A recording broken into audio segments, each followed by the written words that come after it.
ఈరోజు గుమ్మడికాయ కర్రీ అండి.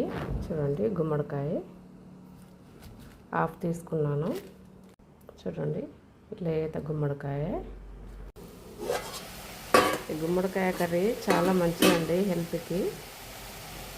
మనం ఎక్కువ అలవాటు లేక తిన్నాం, కానీ గుమ్మడికాయ తినడం వల్ల జ్ఞాపక శక్తి బాగుంటుందంట.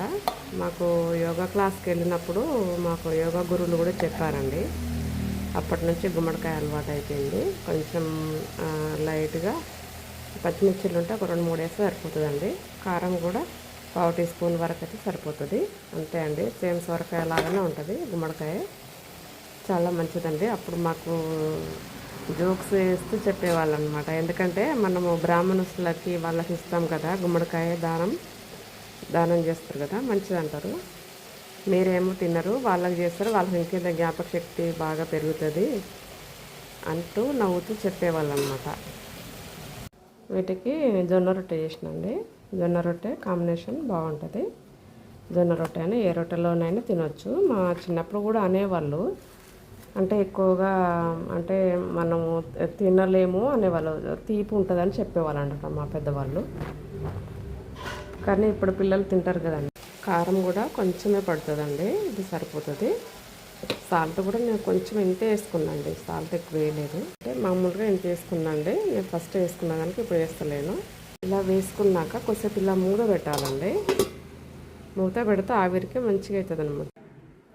చూడండి, లేతగా ఉంది. ఇది నేరుగా కూడా తినేయచ్చండి, చాలా హెల్త్కి మంచిది. తీయగా ఉంటుందండి, సొరకాయ లాగానే ఉంటుంది. చూడండి, గుమ్మడికాయ చూడండి, ఆవిరి మీద ఇలా ఉడికిపోతుంది అనమాట కారము. ఇప్పుడు కలుపుకుంటే ఏమవుతుందంటే పచ్చివాసన అనేది ఉండదండి కారము. ఇది టెక్నిక్, మీకు నచ్చితే మీరు కూడా చేసుకోండి. కారం వేసిన తర్వాత మూత పెట్టి ఉంచాలి కొద్దిసేపు. ఆ తర్వాత మూత తీస్తే ఆవిరికి ఇట్లా కారం ఇట్లా అవుతుంది అనమాట. ఎప్పుడో కలుపుకుంటే బాగుంటుందండి. నేను ఇప్పటిదాకా టేస్ట్ చూసినా అండి, నాకు అంత ఐడియా లేదు. ఫస్ట్ వేసినేమో అనుకున్నా, వేయలేదండి సాల్ట్. ఇది సరిపోతుంది. వేసినా అనుకున్నమాట, అందుకే ఫస్ట్ చెప్పలేదు, వేసినా అని చెప్పాను. అంటే వేయలేదు.